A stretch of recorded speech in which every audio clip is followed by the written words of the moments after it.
A Sunday afternoon down at the local shopping centre. Maybe coffee and lunch with the kids at the food court.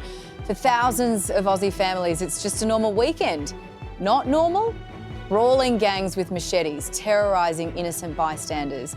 Now, a major development following that terrifying machete gang brawl, which unfolded at Melbourne's busy Northland shopping centre yesterday. 2 teenagers and 2 young men have been charged, and police are advising anyone else involved to hand themselves in.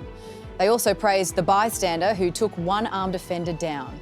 Whilst we don't encourage members of the public to become involved, Anthony certainly performed an outstanding job in that citizen's arrest and holding that offender till police arrived. The incident has forced the Victorian state government to fast-track a ban on the sale of machetes. The first of its kind in Australia, the ban will come into effect at midday Wednesday.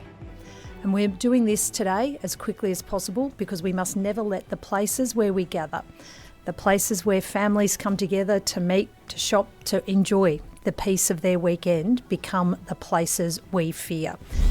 We're coming to you from the lands of the Kulin Nation. Frank Bonnici was the victim of a separate machete attack near the same shopping centre just months prior and is with us now.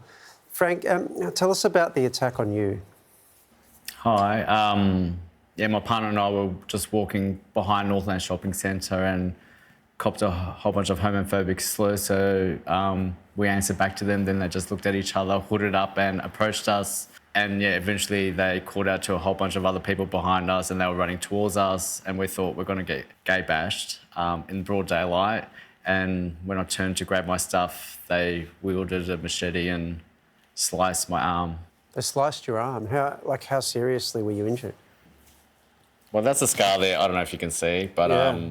Look, it could have been a lot worse. It could have literally just struck me anywhere. It could have struck me on my chest, my back, whatever. Yeah. But it managed to strike my arm. I'm sorry, mate. It must have been terrifying and horrible to experience. Do you know what happened to your attackers? Were they arrested? Well, they were eventually caught. They were let out on bail.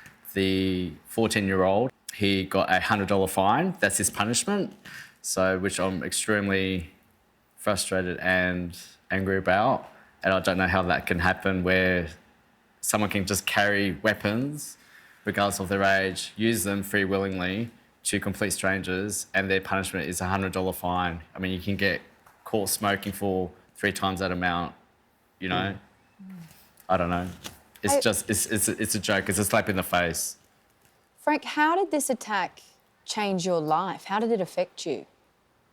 I was just I guess really recluse for a while and then really angry. I guess you just go through the emotions of any trauma that happens. So I'm just trying to play catch up with my finances at the moment, really, and do all my rehab and things like that. Were you surprised when you heard that there was another attack at this shopping centre? No, I just thought, I was just I'm not surprised. It's all just laughable.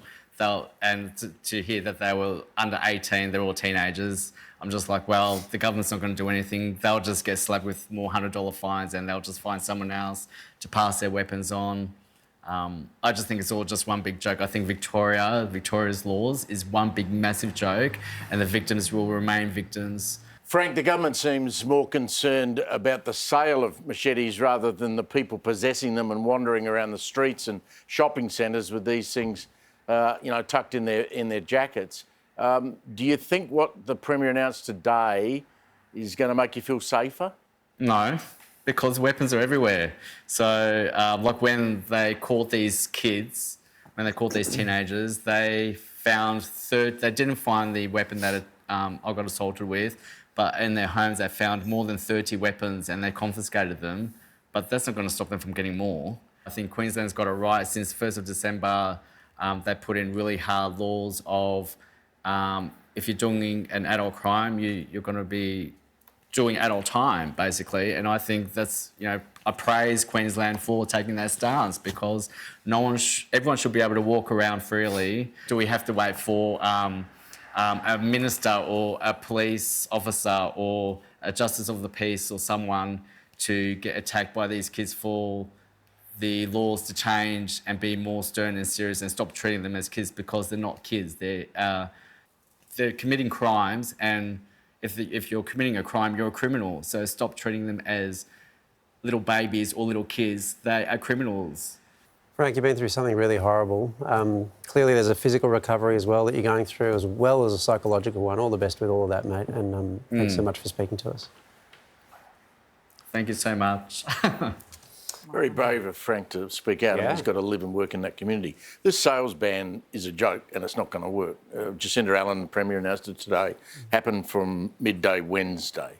You can buy machetes online anywhere. Yep. We're the only state that's going to do it, so you can simply drive over the border into New South Wales and buy one.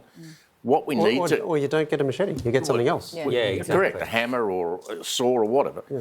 We've got to crack down on possession. That, as Frank said, that law where you're going to be fined a considerable amount of money and you're going to perhaps serve time in jail is not going to come in until September 1. Why?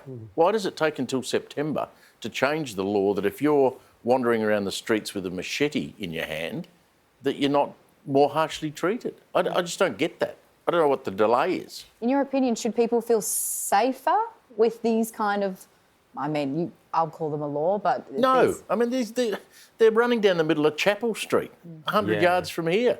But why Victoria? I mean, seeing this a lot in Victoria over the last kind of year, Melbourne specifically. Why is it kind of happening here? Why is it focused We have here? a teen crime crisis.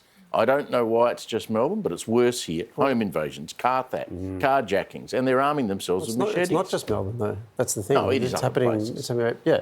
But the problem is that there are enormous social problems that sit beneath every youth crime crisis. And so this is why it gets really difficult, because unless you've done the work on that, you're not going to solve the problem. And I well understand people, especially if they've been victims or they've been terrified by this, wanting, a hard law and order response.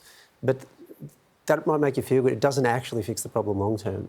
And so you've actually got to get to the heart of it. Yeah. But I don't know that we've actually been thinking about that. I don't know that government, maybe I'm being harsh, but I don't think the government has actually been paying attention to the underlying stuff, which is the only way you will respond meaningfully.